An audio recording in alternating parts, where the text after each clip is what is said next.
Hello students, welcome in your advanced accounting class. Students, new topic हम लोग discuss कर रहे थे फंड फ्लो स्टेटमेंट, जिसमें हमने meaning of flow of fund discuss कर लिया एंड फंड फ्लो स्टेटमेंट इसको भी डिस्कस कर लिया कि ये होती क्या है। नेक्स्ट आता है what are the uses of fund flow statement. अब ये तो हमने डिस्कस कर लिया कि ये होती क्या है, लेकिन इनके यूज क्या है, क्यों बनाते हैं हम। चलिए एक एक करके डिस्कस करते हैं इसको। Fund flow statement acts as an important tool for financial analysis and shows the brief reasons for change in working capital between two balance sheet dates. अब जैसे ये हमारे फाइनेंशियल एनालिसिस है,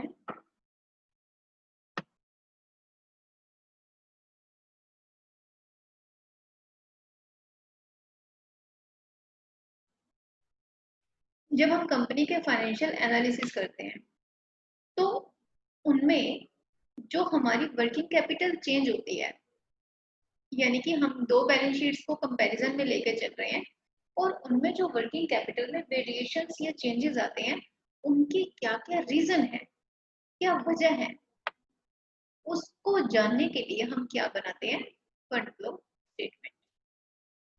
second, fund flow statement explains how the financial position has changed from the beginning of an accounting period to the end of the period.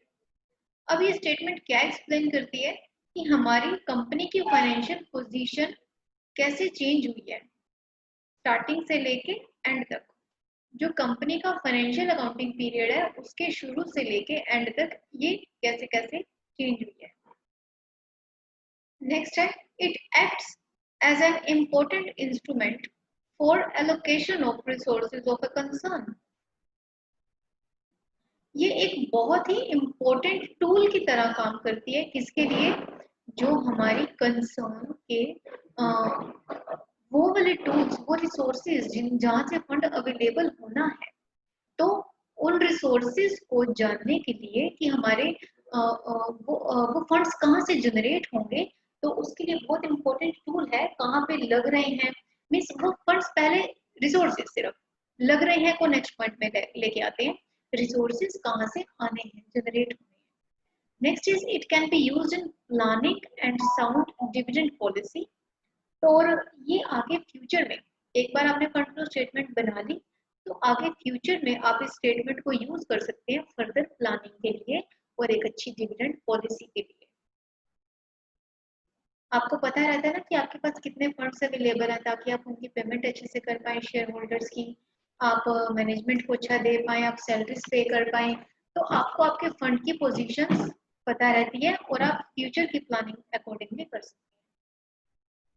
It is useful in forecasting the flow of funds and in projecting the working capital requirements.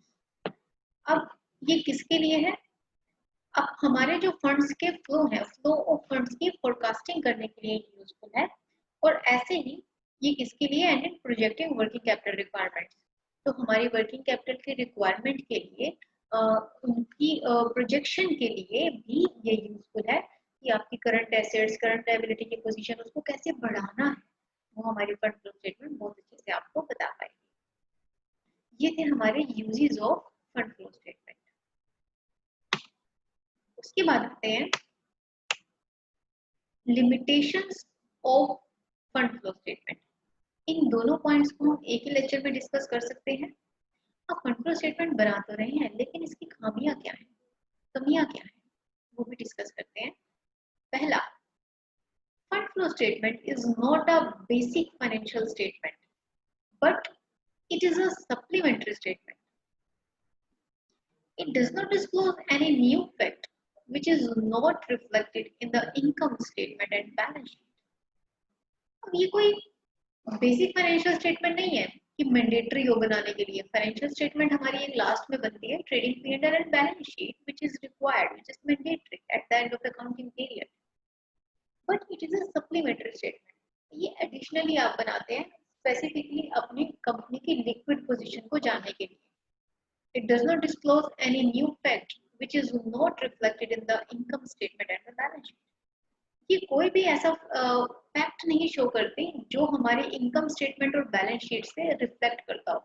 यानी कि fund flow statement is nowhere linked with our financial statement, with our final account.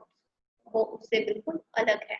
कोई भी ये facts and figures ऐसे नहीं show करते जिनका हमारे फाइनेंशियल स्टेटमेंट से कोई लिंक करे. Next, it provides a partial financial information to the management. Management को इंफॉर्मेशन तो देती है लेकिन कितनी? Partial financial information to management. जितनी जरूरत है उससे कम ही देगी, क्योंकि सारी कंप्लीट इंफॉर्मेशन किसमें होती है? Income statement and balance sheet में. इसमें कितनी होगी? कंपनी के फंड्स और कैश को लेके partial. It can not represent the continuous changes in financial position. ये हमारी कंपनी की फाइनेंशियल पोजीशन में जो कॉन्टिन्यूअस, जो लगातार चेंज आते हैं उनको भी नहीं दिखा पाती. It does not indicate the structural change of an asset और लायबिलिटी. हमारी जो कंपनी के एसेट्स और लायबिलिटीज हैं उनमें जो स्ट्रक्चरल चेंजेस आते हैं ये उसको भी नहीं दर्शा पाती, नहीं इंडिकेट कर पाती. It is prepared on the basis of historical data. Obviously हम फंड फ्लो स्टेटमेंट किस बेस पे बना रहे हैं? अपनी पिछली बैलेंस शीट्स के बेस पे. एक हमारी जो करंट ईयर की तो चलो अभी बननी होती है एंड ऑफ द पीरियड में ना, हमने एक पिछले साल की बैलेंस शीट उठाई और एक उससे पिछले साल की. तो दो बैलेंस शीट्स को कंपेयर करके कंपैरेटिव डेटा को एनालिसिस करके हम ये बनाते हैं. तो ये हमारी हिस्टोरिकल फिगर्स के ऊपर बेस्ड होती है इंस्टेड ऑफ करंट फिगर्स. तो करंट सिचुएशन जो है वो रिलेट तो नहीं करती ना हमारी पीछे वाली से. वक्त तो हर दिन बदलता रहता है, आज कुछ है कल कुछ है. तो हमारी जो करंट पोजीशंस हैं हम उसका डाटा नहीं ले सकते क्योंकि वो भी तो जनरेट हो रहा है, करंट हैपनिंग्स हो रही हैं. हम हिस्टोरिकल डाटा के बेस पे इसको बनाते हैं सिर्फ एक व्यूज और आइडियाज लेने के लिए. और जो करंट चीजें चल रही होती है कंपनी की वो तो हमारी सिर्फ किसके बेस पे जाती है? जस्ट एक आइडिया से जाती है. You can not become sure कि अगर आपने किसी पार्टी को उधार में माल बेचा ना, तो यू आर नॉट श्योर कि कल को उस कंपनी का दिवालिया हो गया, बैंक करप्ट हो गई या किसी वजह से वो आपको नहीं दे पाएगी. Do you know? No. Future is uncertain. You can't predict what can happen in the next day. In fact, in the next minute, you can't imagine कि आप predict नहीं कर सकते हैं. So, हम लोग फंड फ्लो स्टेटमेंट बनाते हैं कि जो हमारी करंटली हैपनिंग्स जो रहती हैं उसके बेस पे. तो हिस्टोरिकल डाटा के बेस पे आप फिगर आउट कर सकते हैं इसको, ठीक है. लेकिन जो करंट स्टेजेस हैं वहां पे तो आपको आइडिया लगाने पड़ते हैं, ऑन द स्पॉट आपको डिसीजंस लेने पड़ते हैं. You can't make the current days decision on the basis of your historical decisions.